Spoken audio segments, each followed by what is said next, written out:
in the Western world, there are enough scientific evidence to show how community benefits the well-being of a person. Period. We already know that. All these studies show that. But then, how come we do not do that? How come we do not adopt a way of life that is more conducive to community? We still live so isolated and disconnected from one another. I understood that there's one way, it's one thing to know it, it's another to do it.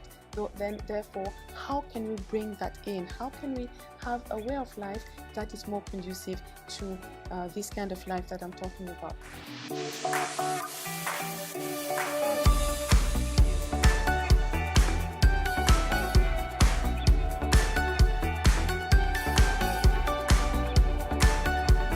Welcome, welcome, Jacky. I am so excited to have you here today because you bring so much joy to the people around you.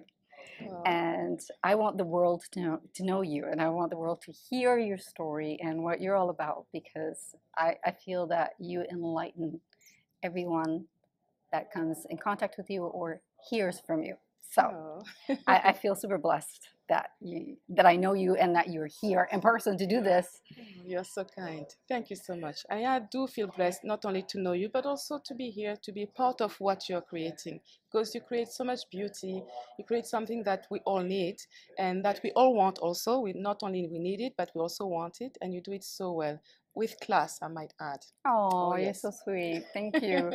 Okay, so let's get back to Jacky. Okay. So for the people that don't know who Jacky is, can you just fill in the blank of where you're from and just tell us a little bit about your background? Not quite what you do right now, but your background. I could say that I come from Cameroon originally, and Cameroon is right at the border between West and Central Africa. And I was born in my country, in my village, and I come from a tribe called Maka. But I grew up in the city. I was going often back home to the village because our home is always in the village, the land of our ancestors. But when I was 9 years old, I was sent to live in France, to live with my father and his wife, my stepmother. And it was supposed to be the best thing that has ever happened. It was supposed to be the best life ever. And when I arrived there, for me, it was a traumatic experience in terms of the disconnection I experienced. The fact that I came from a place where I knew who I was, I knew that I belonged, and I was the child of everybody around me. And I went to a place where now I didn't matter. I was somebody that was just there, but not a part of anything. I used to dance every day, literally every day in my country. We used to sing every day, and here I am in a place where we don't dance together, we don't sing together every day. And so that was maybe that is what started my journey. Of course, it is what started my journey, and I didn't know that at the time. And I studied in France, and as an adult, I decided to immigrate to Canada. Before coming to Canada, I stopped in London, so I spent about a year and a half living in London. And then eventually, in 2000, I arrived in Vancouver, and I have been here ever since. So, Jacky, you talk about the spirit of the village. Now, you are a speaker. Yes. You are a performer. And you're the author in a book. Yes. So, about the spirit of the village, because I heard you talk about it, and you spoke at the Magnificent You Women's Conference, yes, which totally blew everybody's mind away. And I had a lot of people saying that was the favorite part of the conference. Can you share what is the spirit of the village that you talk about? What is that all about, and why the spirit of the village here? Yes, absolutely. What is the spirit of the village? I started with my experience growing up in Cameroon. Whether it is in the city or in the village, there's a certain sense of life. There's a certain feeling that you experience when you're part of a place where you know that you belong, you know that you matter, you know that you are in a place where somebody has your back. Like you're going to have somebody by your side no matter what. That people will walk with you, they will stand by you no matter what. It gives a certain comfort to the way your mind operates. It gives a certain sense of you can rest. Your soul is being received, and you can rest in the embrace of your community. And when I arrived in Vancouver, I I first noticed that, oh, people are so easily calling each other friends. And I thought, oh, this is so cool. People will embrace you right away. But then I realized that, well, no, it's just a word, that I didn't experience the feeling that goes with being somebody's friend. And I didn't experience the feeling of being part of something. And when I was in France, I was already sort of not complaining, but I already knew the difference between my life there and my life back home, the sense of community and connection. But when I arrived here, that's when I realized how French people are very social, and there's always there's already a sense of connection with one another. It's not like back home, but it's still there. But I was only able to notice that because I was here. Because for me, here it's a lot more removed. And I met a lot of people who were complaining about feeling isolated, feeling lonely. And I thought, well, in my culture, we have all that. And we nurture that in each other in a certain way. Let me then share what I have from my culture, because everybody needs to have access to that, because that is what the quality of life is. That is how the spirit of the village began, because all I wanted to do was to share with people the feeling that I experience when I'm in my home. And it wasn't something that I could just explain, because there were so many words in it, trying to figure out how to explain what the spirit of the village is. And I thought, let me then show them simply and give them the experience for themselves. And it's an experience that you live in the soul. And when we sing together, we feel a certain way, because we feel like we're really together. We feel like we get to know each other at a different level. When we dance together, it's the same thing. It's like our bodies are talking to one another, and we don't need to understand what we're saying. We just have to receive each other. That's all. When we share stories, for example, I don't know, all of that, it's an inspiration for your soul, but also for your mind. Your mind can feel rested when we know that we belong. I don't know how to explain the feeling that it gives you, but I feel like it allows everybody to contribute what they have. Because if this is my village, and if I matter and you matter, this person matters, and we're all in it together, it's up to us, every single one of us, to create what we want for our place. Therefore, I'm going to bring what I have to offer. Therefore, I'm going to also feel like my voice matters. I am going to contribute what I have, because it's about our place. If I do not feel like I belong, I won't feel comfortable to even share my voice, because I don't know if I will be received, if I have the right, and all of that. And I think just that feeling of belonging takes care of so many things and so many mental illnesses that we experience here. And so for me, the spirit of the village is about living in harmony with our natural, our physical, and our spiritual world. Because when I was growing up in Cameroon, my sense of community, my definition of community was much wider than most people know. And it wasn't just about the people around me, it was also about my ancestors. It was also about nature. And so for me, nature was my brother or my sister, because they're providing for us. Mother Nature, Mother Earth, she's providing for us. Therefore, it is also our responsibility to take care of her. So it's an exchange. The way we'll learn how to plant and how to grow the food, how we will let her sit for a while and start growing food in a different place, so that this food can replenish, because we trusted that she will know how to take care of herself. All of that. And but I didn't find um, the same feeling here. And I thought, okay, well, let me just bring a shot of the spirit of the village here, to make people also be a little bit happier, and to make them feel like they belong also. They belong here. Whenever they come to my events, everybody belong. Let's just make that clear. And I can talk about it for hours and hours, but I am so passionate about this. You are, and that's what I love about you. We had lunch earlier, Yes. and you just lit up. And what did I say to you? We should have had a camera right now, because you just totally light up when you talk about it. And Yeah. and I get it. I get the feeling. Mhm. I hope the audience that's following this also gets it as well. Yeah. Now, you said you bring that, you're trying to bring a little bit of that spirit here through your events. Tell us more about your events. Okay, first of all, my events are about fulfillment, happiness, and belonging. Really, I want people to feel full. I want people to just be happy to be there. I want people again to know that they belong, because when they live there, the feeling doesn't go away. And often I've been to events, or I've seen events advertised, and there's talk about a community event. I remember when I first arrived in Vancouver and I would see that a community event, I would be so confused because I thought everything is a community event. I mean, we are a community no matter what, whether we're connected or not. This is a community already. So you can't claim you're going to build community.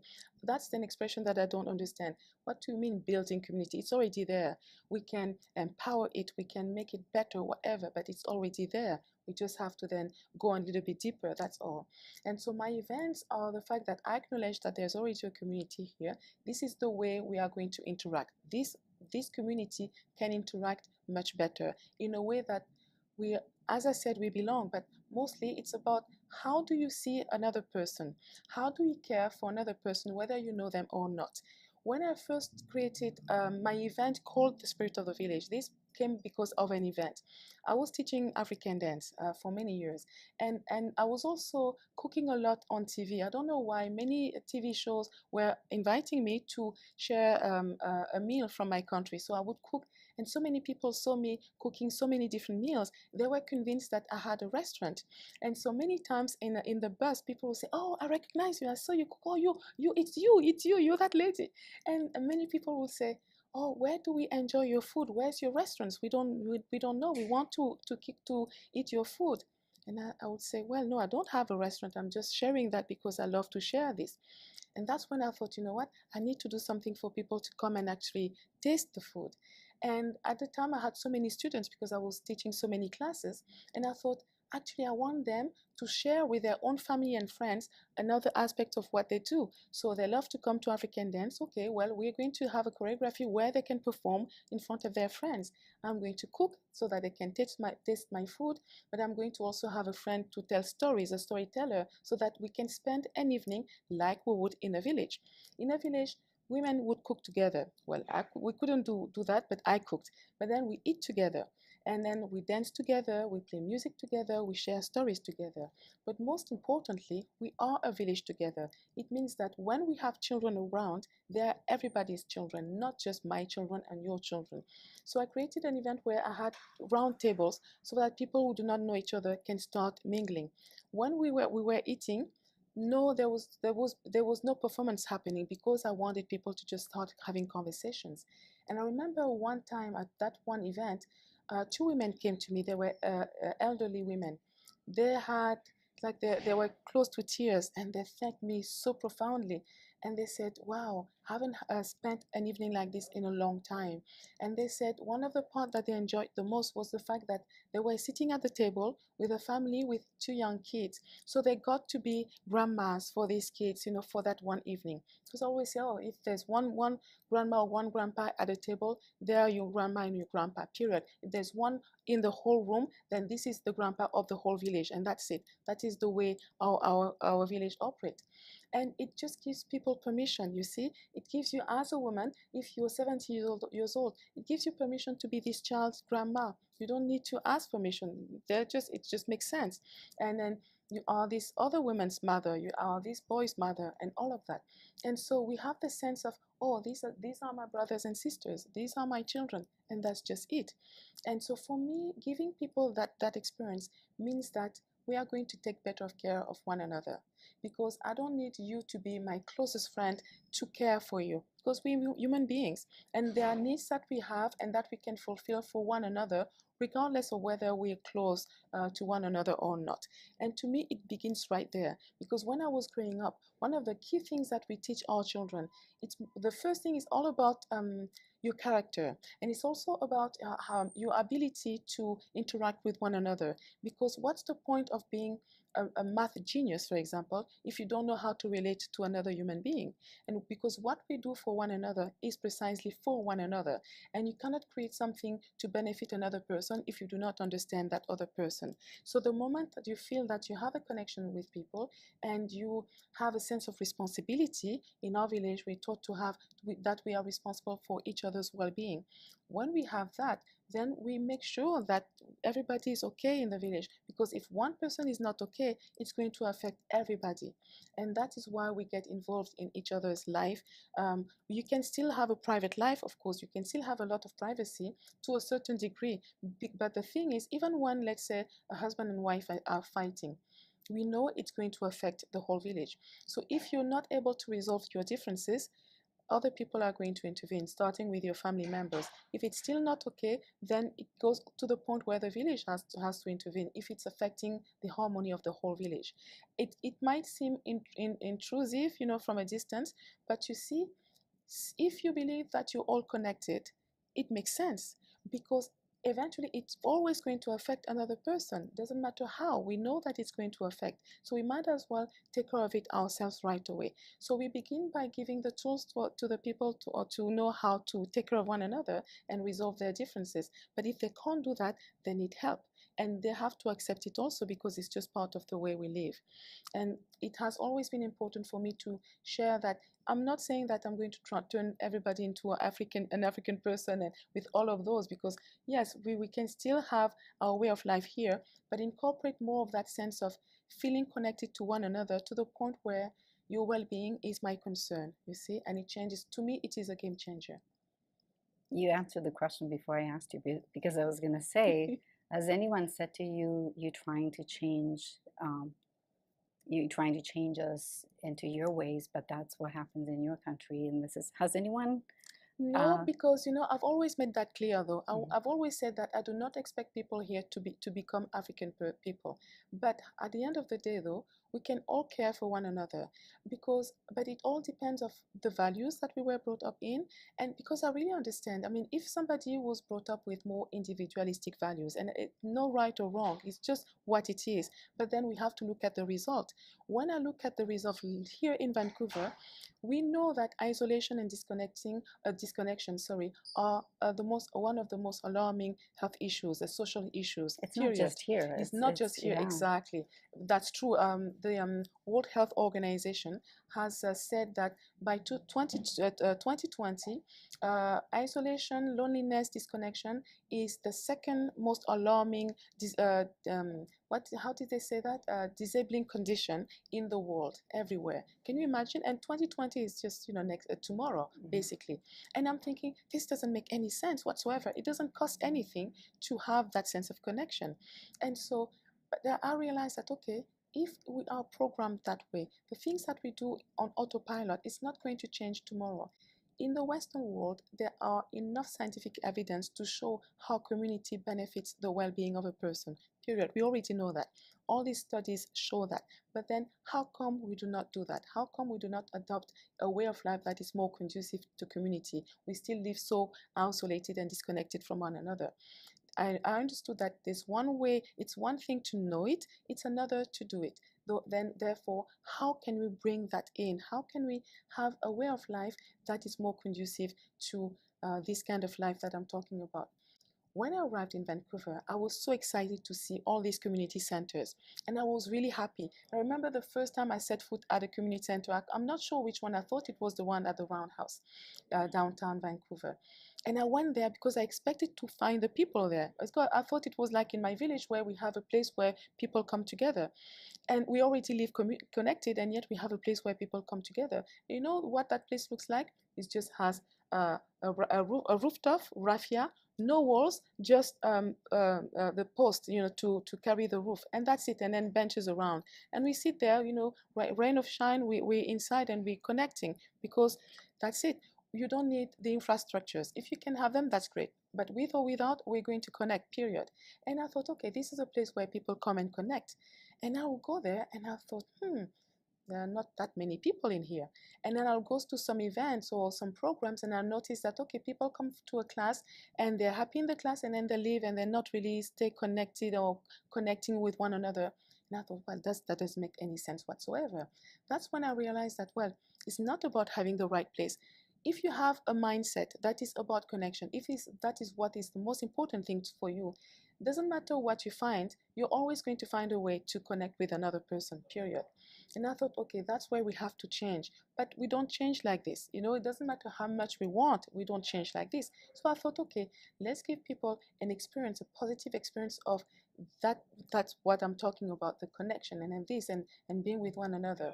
That's how I started my events, because I so passionately wanted to share the feeling of my village, but I knew I couldn't explain it with words and make an impact.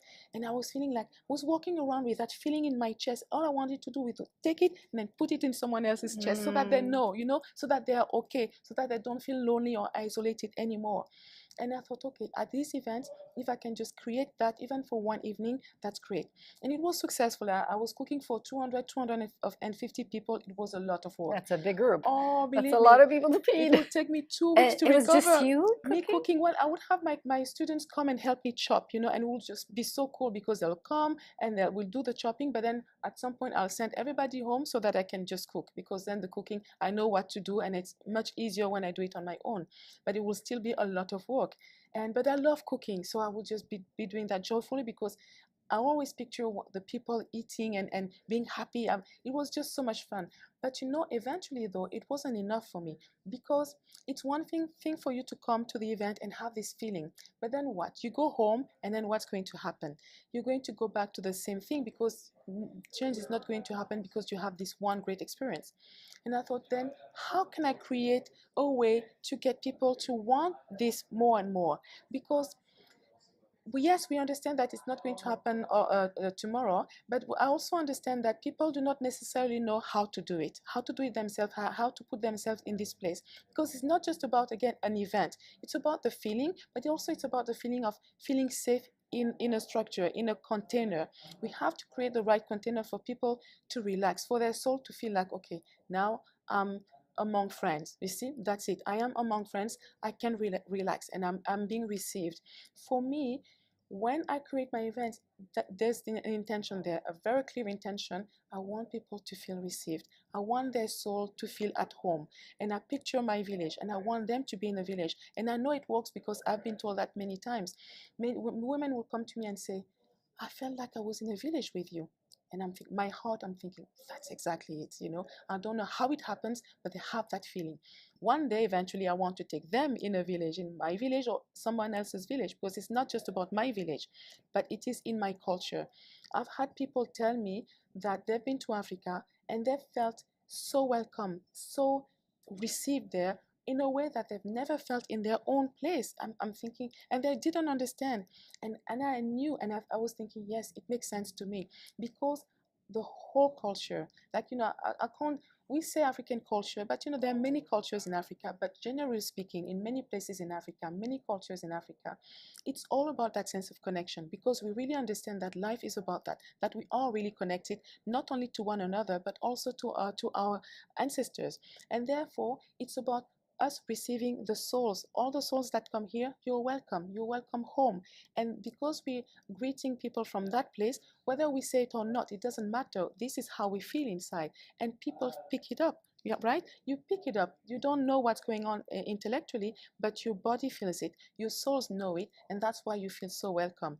And I'm not saying that people wouldn't have a negative experience in Africa, but for the most part, though, this is what is there in the background. And that is the feeling that I would really like for people to have in their heart, because if you have your heart filled that way every single day, then you're going to feel less lonely every single day. You're going to start going out maybe more and interact with other people. If you have the means, you're going to start also contributing, because it's not just about having the financial means. It's about being able to, you know, if you're physically able to go and do something for your community, you're going to do that because it is your community, because again, you belong, and therefore you are going to contribute. And so, yes, I could talk again for an hour. Do you have 2 hours to listen to me? I could listen to you all day.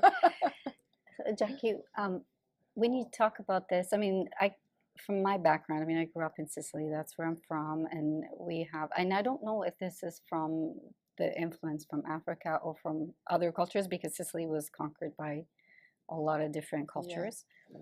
But I remember growing up having a little bit of that.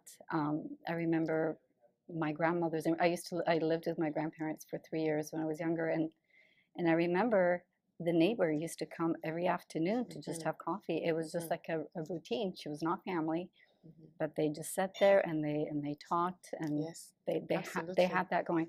When you're talking about the way you talk about the connection and the feeling received, it almost feels and it almost gives me the impression or the sensation, I don't even know how to explain it, that once you are in that, enveloped in that situation, in that community, the way you speak of it, that you feel almost unknowingly safe.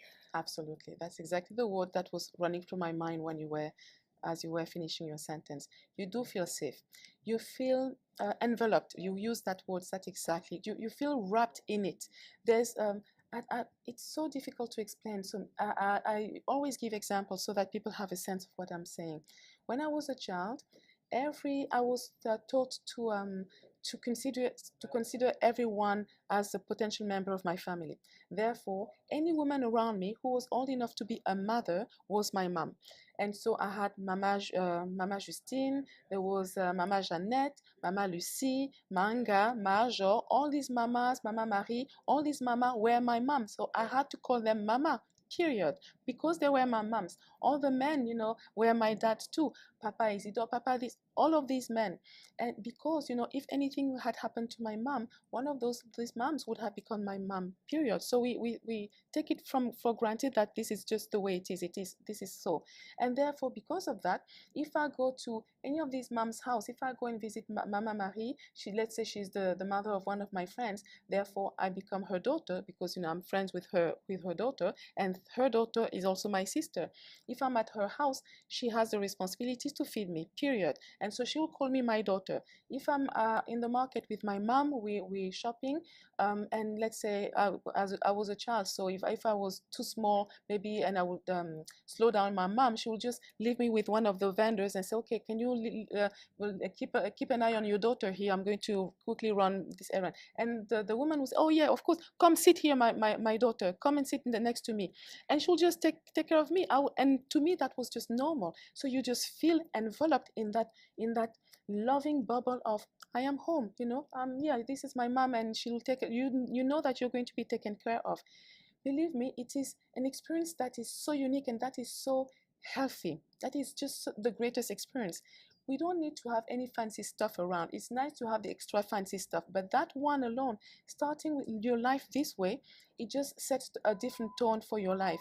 So that's the reason why I said earlier, for me, going to France was a traumatic experience, because I arrived there, and this bubble, this warm embrace of my community was no longer there. And I felt so vulnerable. I felt it was cold.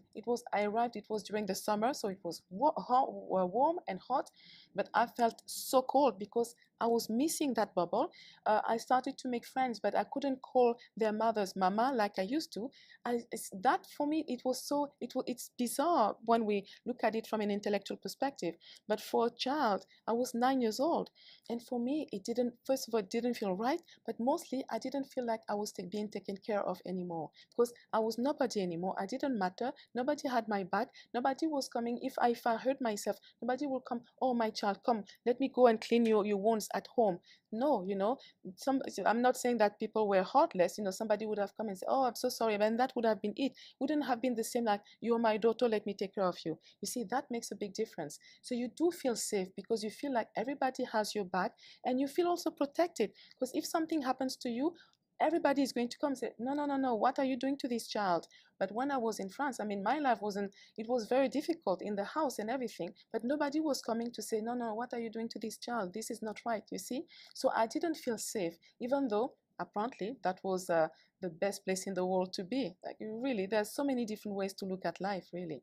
But that, to me, that is such a critical element to have, to feel safe, to feel warm, to feel embraced by your community, to feel that you have people who has your back, that people are going to stand by you.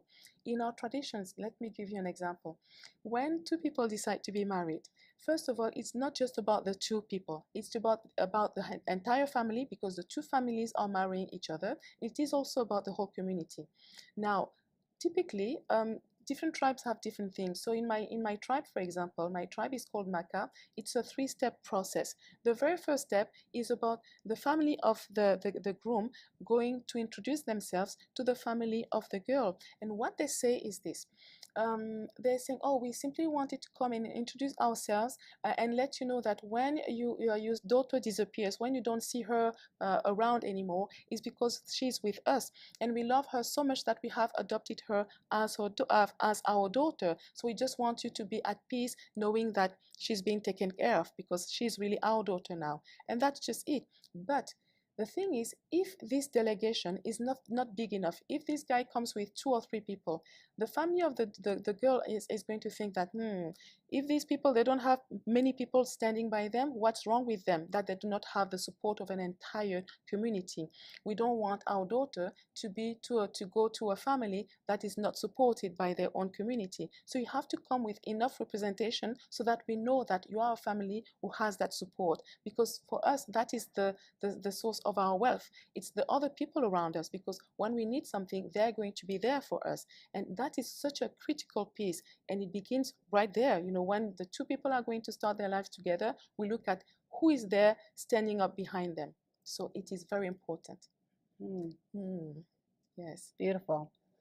So what would you suggest for people who live in cities like Vancouver, the big cities? I feel, well, I find that in some of the smaller cities, there is more community, as you speak of, not Yes. quite at the level that you described, but there is a lot more of that going on. Yes. But when we go into the larger cities, the metropolitan cities, that's where we see the big disconnection, because people have moved there, they've left their families behind, their friends behind. It's hard to make new connections, blah, blah, blah, right?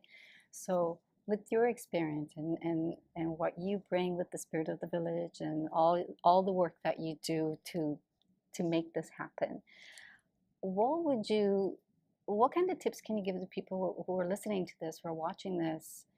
Something that they can do, that they can start at least to create something in their own community. What can they do, like right now? That is such a great question. I begin with the body. Let me explain why.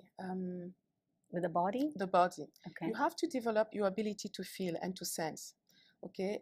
Many people are living in their head a lot, and so we for example, when at some point I was being invited to a lot of community events to talk about community. What is community? How can we create community, etc.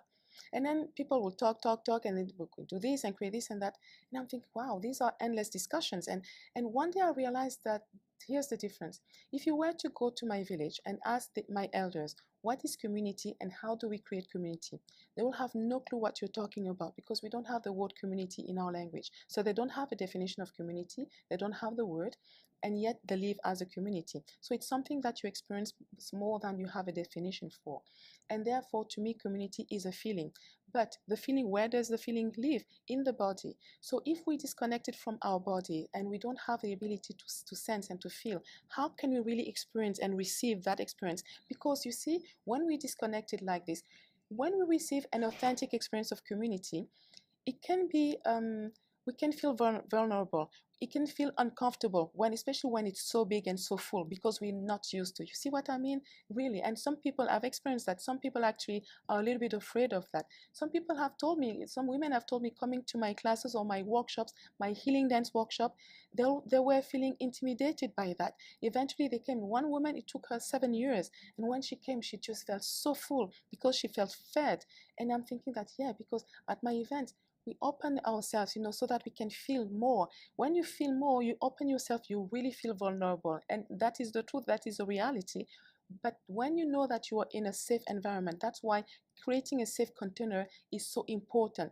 That is why even when you go to a big community event that is full of heart and everything, sometimes you don't always feel so safe and comfortable, because there's just so much, and it's a mix of many different things. You have a lot of people who can be sensitive.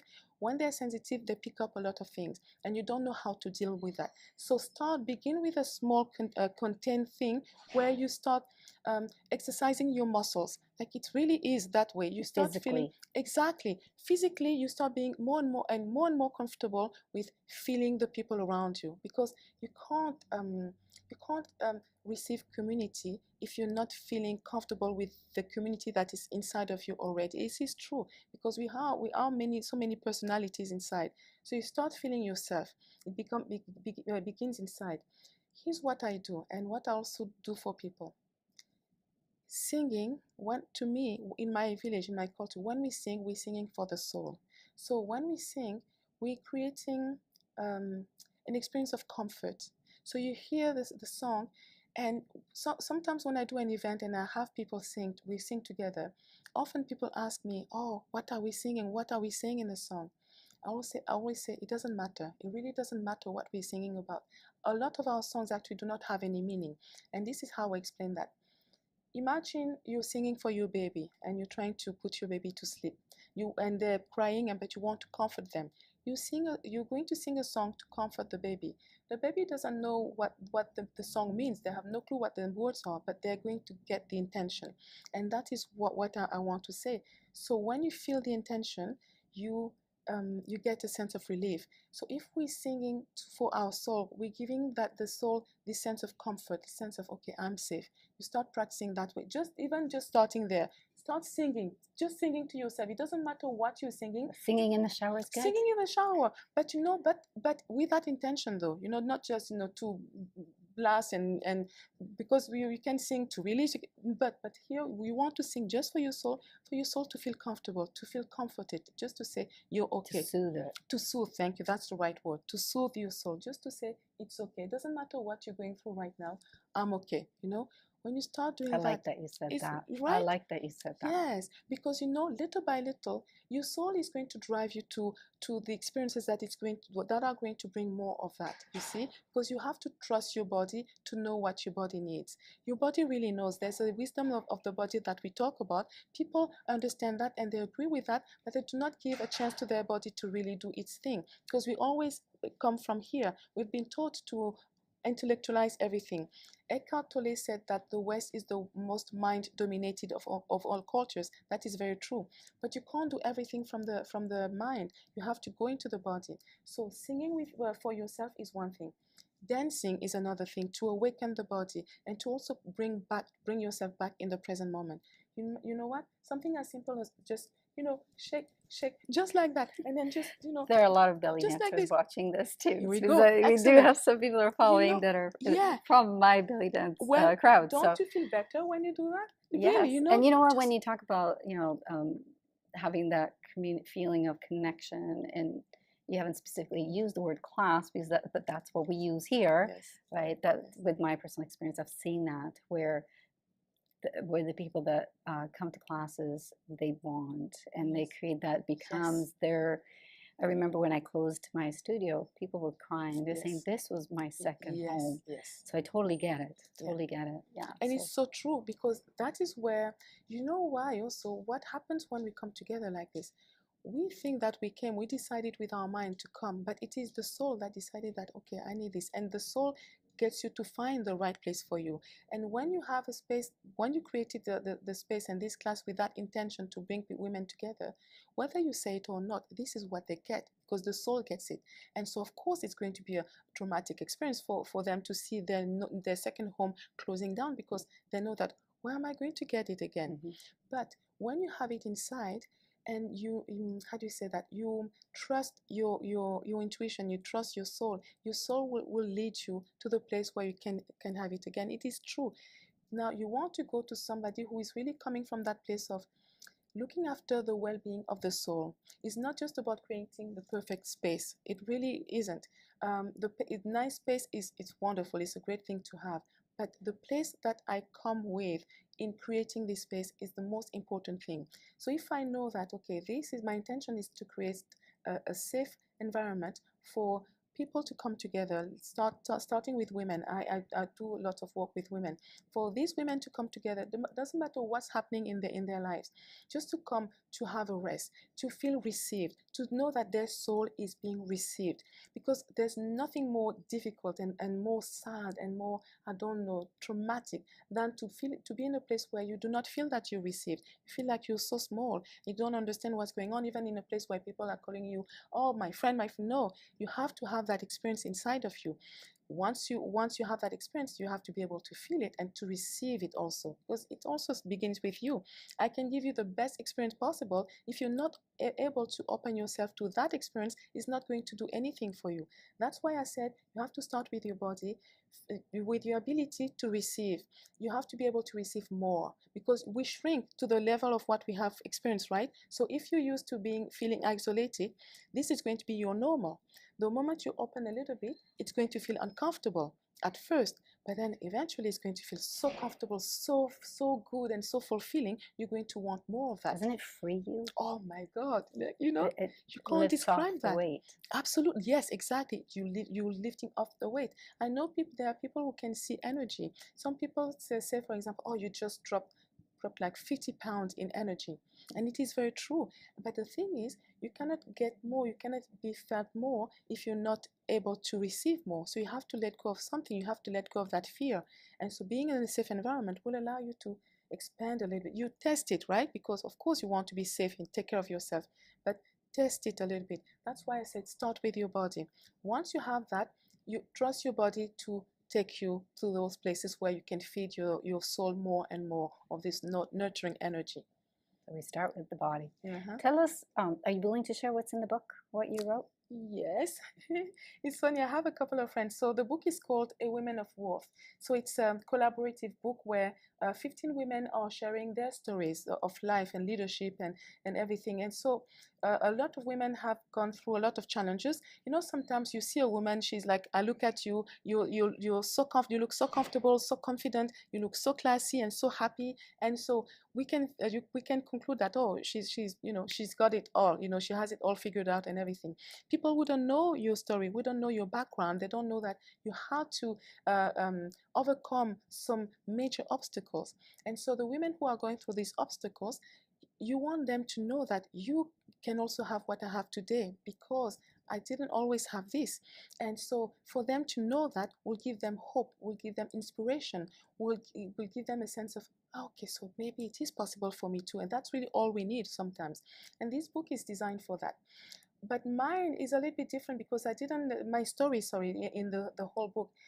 What I shared though is part of my experience, but my experience of how I journeyed here and what happened there, with a lot of discrimination and also even there are many ways to discriminate, and some ways are more subtle than others. And one of the things that I experienced when I arrived in Vancouver is how a lot of people will right away assume that because I come from Africa, so I probably come from a place where I'm illiterate, I didn't eat much, all of that. Like, this is so ridiculous. And so it was just so bizarre for me. And I thought, wow, this is another way to discriminate, because, poor you. And literally some people have said to me, oh, at least, you must be so happy that you're here. At least here you can eat. I'm like, seriously? You know what? I totally get that. I totally get that. When I first moved it was in the United States, and I had that similar reaction where people asked me, they would ask me where I was from, and I'd say Sicily. I wouldn't say Italy. I used to say Sicily. And several times I had people ask me, do you guys have cars there? Or is there an airport there? How did you actually come here? Like, did you have to get on a horse to get to? Yes. So I totally get what you're saying. Like in the 20th century, when that happened to you, for me, 21st century, come on. Like, I know people have this idea of Africa, but seriously, literally people will say, oh, poor you. Like, really? Poor I think me? it's because of how Africa is portrayed on TV, on television, and how they've only shown a certain aspect of Africa. They haven't really shown us what it's all about and all its aspects. It's true. Although we have everything accessible and available to us. So if we're really curious, we can find out easily. But the thing is, though, even when I will introduce myself and people will realize, like, we're talking, so you can tell that I'm educated. Like, seriously, after a few conversations, that I'm educated. So you're going to maybe make a certain deduction or conclusions. But for me, what I experience is that the rejection, the moment somebody will notice that, will realize that I am westernized, now I'm no longer interested. interesting because they cannot save me, you see, because they want the African that they can save and say, oh, I'm a good Canadian person because I saved these African people. You see, oh, I experienced a lot of that. And I thought, oh, this doesn't make any sense. And savings, first of all, this is the place of the world where I've met people who want to save the world. Like, no, seriously. Even in France, nobody talked about saving poor people in Africa. They say, well, we're going to help where we can, but nobody said that they're going to save. For me, this is so arrogant. It's true. And it's also dangerous because you think, oh, you're going to save people. You have no idea what they really need. If you can't fix your own problems, how do you expect to go and fix other people's problems? Because people don't just need like better houses. Yes, you know, they might need better houses, but it doesn't necessarily start there. And then you don't necessarily know what better houses means for them. That's just, you know, a side. So my story is a little glimpse of that, and saying that we have to start from a different place, right? We have to start from this place of, when you know me and when we connect in one another, from that place, only from that place, we can have that conversation of, okay, what can I do for you? You know, wow, see this and that. Do you need anything from me? Because I want to contribute. What can I know there are issues there. What can I do? That alone is a game changer, because if money were an issue in Africa, a lot of things would have changed by now, because a lot of people, you know, send money. And by the way, not all that money make it home, okay? Don't think that, no, seriously, and that is true. That is also another reality. So I really wanted to get people to leave people with that idea that there's a lot more that is needed before we can do all of that stuff. Like, really, just that's starting from this place of, we connected. You are my sister, period. From that point, we respect one another in a different way. If you start, if as a child you start teaching me that developing my intellect is a lot more important than developing my social skills, for example, then it's a game changer too. Because now, later on, when I'm an adult, I'm going to always come from this place of, you know, the intellectualization, as opposed to this place of, oh, this is my community. And that is what my story is about in the book. That is awesome. That is awesome. So go buy the book. Where can they find, where people, where can they buy the book? They can buy the book on our website, A Women of Worth, because all the proceeds from that book will go to charity, by the way, to help a women's cause. But each of the 15 contributing authors will also have a link on their website. So if you buy the book from my own website, then the money will go to me. So I won't say no to your money, okay? What is your website? My website is jackyyenga.com. So Jacky is Jacky, Yenga Yenga.com. And before I let you go, Yes. You are planning on doing retreats. Yes, I am so excited. So here's the challenge that I have been experiencing. Remember, I was telling you that when I was doing my Spirit of the Village event, I felt fed at the beginning, but eventually I felt like this is not enough, because how do we continue this conversation and this sense of, I was only able to do this event twice a year because it was so demanding. And so I decided that, okay, I'm going to create retreats so that women will come together and experience the village. We'll come together, we will drum together, we will dance together. Sometimes we will cook together and eat together, sharing the food in the same plate. It is so, this is an experience of bonding, like you can't, you know, when you look at something happening, a specific scene, it looks like it's just, okay, well, this is nice, but you don't know what is inside, and you don't know how it makes you feel. When you're having that experience within a certain environment, it's unbelievable, the feeling that you get. So I really want people to live with that feeling. So imagine spending a whole weekend when we drum together and we dance together and we sing together. We sing for one another's soul, and we have stories, you know, traditional stories from the village to nurture your soul. And not only we do that for a weekend, but imagine we do that for an entire week. You go home, you're like floating on a cloud. It is about resetting. For me, I do these events so that we can reset your happiness button in a sense, and your belonging buttons, because you become immersed in the spirit of the village, what it really means, where you matter, where you are my sisters, we everybody's sisters. I do that for women so that they go home and they share that. It's not that men and children are excluded from this experience. The spirit of the village receives everybody. But for me, really, it starts with the women, because in my culture, the women, they are the keepers of the traditions. They are the ones who actually have traditionally the responsibility of training the children so that they know what is expected of them in their culture, in their homes, and beyond the home. And so I do the same thing here. It's the same logic, so that they go back home from that place. They're not going to share from an intellectual perspective. They're going to share the feeling that they have, because when you walk around with that feeling, people will pick it up. They won't know. They'll feel like, oh, wow, there's something about you. I can't put my finger on it. You want people to say that about you. That's it. So that's what my retreats are going to be about. And for those watching and listening, I had a little glimpse of what you do at the conference when you spoke, and when you made us dance and we sang, and then at another event where you were leading that, and that was awesome. Just looking at everybody's face light up, and the joy, we like you said, that feeling stays with you. It's not something like till now. I'm still remembering. I think the last event was back in March, so we're talking months and months ago. So very, very powerful, very, very powerful. Thank you so much for being here again, for sharing your story, and for wanting to bring that bit of spirit of the village and into each one of us, and recreate that, because it's so important. The connection, like you said, there's no greater wealth than being around a supporting group of people. Absolutely. And it starts with us, like you said. Start with your own body. So it starts with us. No, and thank you so much to you, because I couldn't do what I do just in my own living room. You know, so somebody like you who you create an environment for people, and women especially, to come and feel safe and to experience things that they wouldn't have experienced otherwise, really. And I really have to give you credit for that, because it's so powerful. It's mostly the way you do it. When I attended your event, I kept talking to people, telling people about it, because it was different in that, honestly, it's not because I'm talking here, okay? This is really true what I experienced, because there was really a sense of we all in it together. You had requested of every single speaker available to be there for the entire time, so that it's not just a business, though we're not just coming and doing what we do and then saying, okay, come and buy my stuff. It was, okay, we're all in it together. Let's create this. It was just so unbelievable among the participants, but even just the speakers themselves. We were just connecting in a way beyond what you usually see in other places. And that is really the point. So you walk your talk, you're creating experiences where people can really experience that. And also starting with this, continuing with this. But also need to acknowledge the people who are watching this, because first of all, it means that you care. You're here for a reason. Really, nothing happens by chance. We know that by now.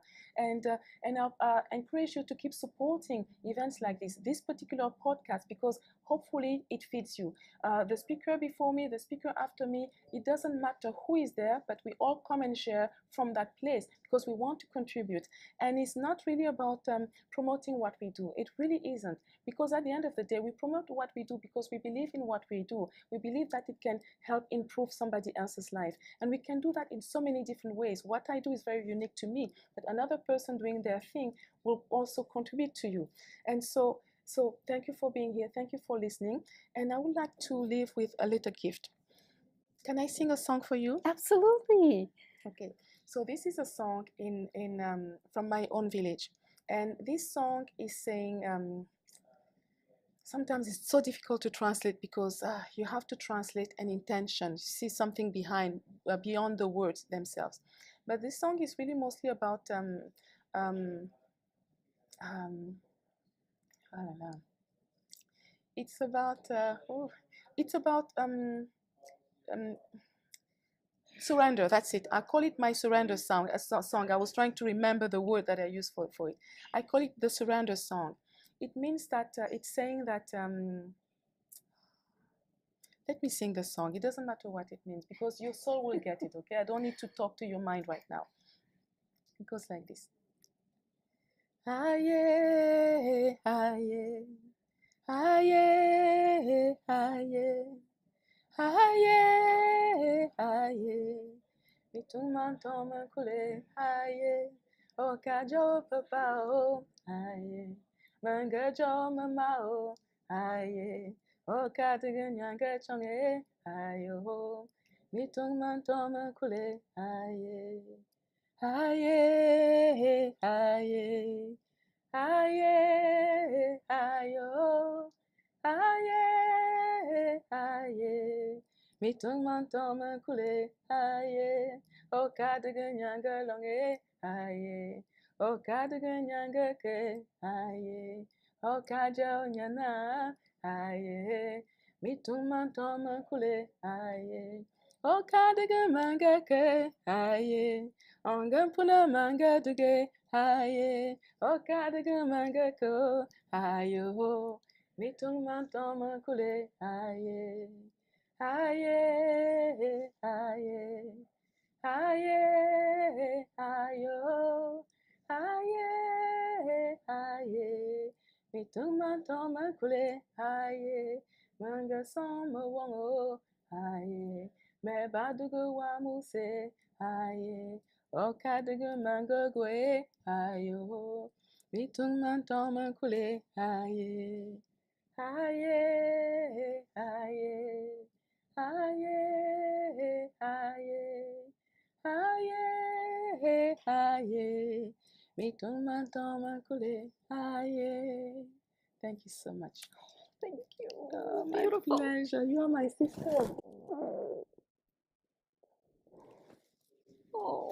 Oh, that was beautiful. can you tell we are sisters? Yes, we are. We look alike. Yes. Yes.